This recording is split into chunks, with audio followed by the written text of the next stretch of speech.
The wind howled across the valley like a warning no one could understand, rattling the loose shutters of Eliza Harrow's farmhouse as if the storm itself was trying to get inside. Eliza stood near the dim lantern, her fingers wrapped tightly around a chipped mug, staring out at the barn, barely visible through sheets of rain, her heart still heavy.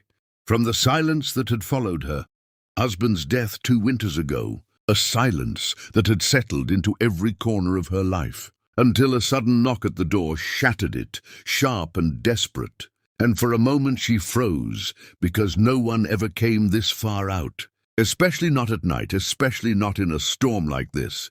When she finally opened the door, she found a man standing there, soaked to the bone, mud clinging to his boots, his coat torn at the shoulder, his face shadowed beneath the brim of a hat that had seen better days, and yet there was something in his posture, something straight and unbroken, that didn't match the look of a drifter. His voice, when he spoke, was low and controlled despite the cold, as he asked for nothing more than shelter in the barn, just for the night, and Eliza hesitated, because she had learned the hard way that kindness could cost more than it gave. But there was a storm behind him and something unreadable in his eyes, and so she stepped aside just enough to nod toward the barn, telling him he could stay there until morning, nothing more. Out in the barn, the man worked quietly, tending to his own horse first before even thinking of himself. His movements practiced, efficient, almost too careful for someone claiming to be down on his luck.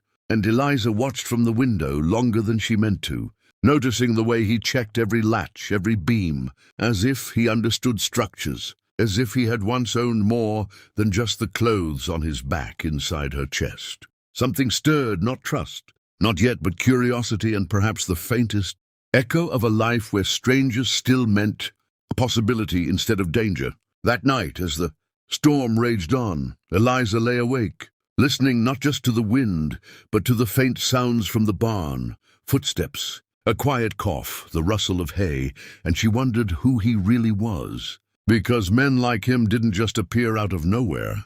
Not in her world, not anymore. By morning, the storm had passed, leaving behind a sky scrubbed clean and a valley glistening with rain. But when Eliza stepped outside expecting to find the stranger gone, she instead found him repairing a broken fence near the barn, working as if he belonged there, as if he owed her something more than just a night's shelter.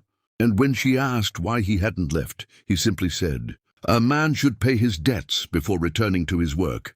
And in that moment, something shifted, not just in how she saw him, but in how she saw the empty spaces of her own life, spaces that suddenly didn't feel quite so permanent anymore.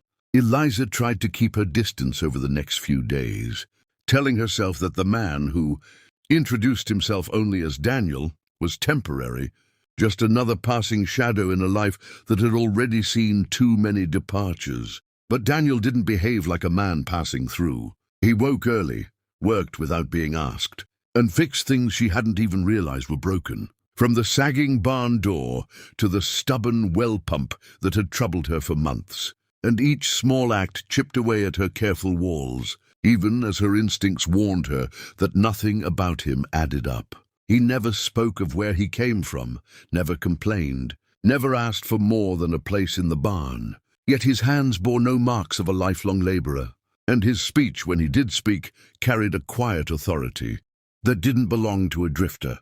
The townsfolk noticed him too when Eliza finally made the trip into town, their whispers trailing behind her like dust on the road. Questions she couldn't answer because she didn't know the truth herself. And when one man joked that she'd taken in a stray, Eliza surprised herself by snapping back sharper than she intended, defending Daniel without fully understanding why. Because somewhere along the line, he had stopped being a stranger, sleeping in her barn, and started becoming something else, something she hadn't allowed herself to need. Meanwhile, Daniel watched everything with careful eyes, learning the rhythms of the farm, the struggles Eliza faced, the way she carried her grief like a weight she refused to put down. And though he said little, there was a growing sense that he understood more than he let on. One evening, as the sun dipped low and painted the fields in gold, Eliza found Daniel standing at the edge of the property, looking out over the valley with an expression she couldn't read. And when she asked what he saw, he answered, "Potential," a word so out of place it lingered in the air between them. And for the first time, Eliza realized that whatever story Daniel had told her, whatever truth he had chosen to reveal, it wasn't the whole of him, not even close. The valley had its own way of revealing truths, slowly and without mercy, and it began with small things. Strangers riding through town asking quiet questions, a letter mistakenly delivered to Eliza's home bearing a seal she didn't recognize, and the way Daniel's calm demeanor shifted ever so slightly when he thought no one was watching. Eliza wasn't a fool, and though she had let him stay, let him help, let him become part of her daily life, she had not stopped noticing.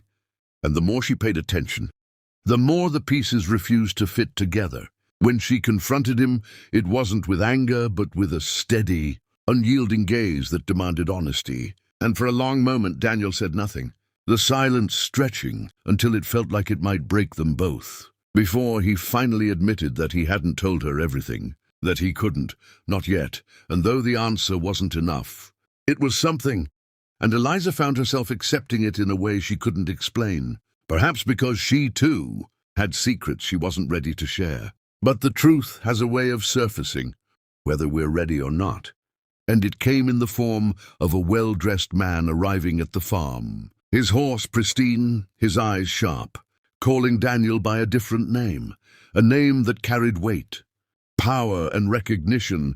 And in that moment, as Eliza watched the stranger in her barn stand a little straighter, speak a little differently, she realized the truth she had been circling all along. Daniel wasn't just a man down on his luck. He was someone far greater than he had ever let her believe.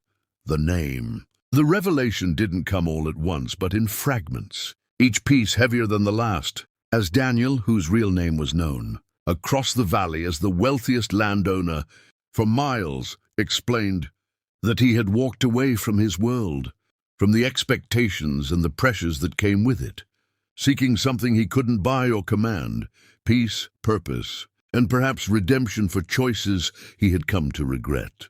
Eliza listened, torn between anger at the deception and understanding she hadn't expected to feel, because beneath the title, beneath the wealth, he was still the man who had fixed her fence, who had worked beside her without complaint, who had never treated her like anything less than an equal.